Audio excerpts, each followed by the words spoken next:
I grew up with my grandmother. So every senior I see the reflection of my own grandparents and my parents.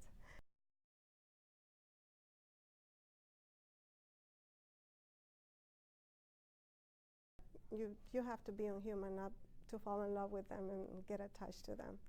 Every individual is a unique, and you get to know them and you become friends with them, and sometimes you feel like they look at you desperate for a big hug, and giving them a big hug and see that big smile, at the end of the day, what makes your day worth it.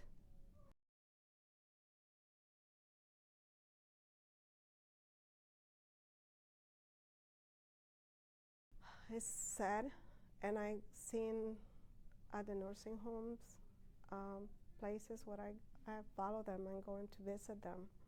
They might not remember my name, but they remember my face, and they would just hug me and said, "It's nice to see you."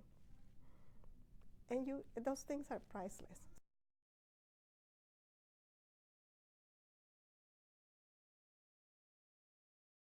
Sometimes in the bathroom, when you assist them with the daily activities, sometimes they will say, "What is wrong with me?" And they cry and look at you, and you don't know, and you don't have an answer. And I just said, "You look so beautiful." And they said, "Can I give you a hug?" She said, "I would love to have a hug." And they just give a big hug, and I cry with them. There's nothing else you can do except give them love.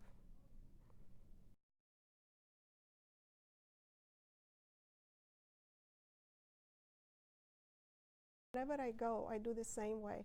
I see somebody struggling with a walker or somebody struggling with groceries. I can help by going up to them and offer my help. I always get teased about my husband, so you're going to get in trouble one of these days. And I said, well, so far I haven't done it, so I'm not going to stop doing what I usually do.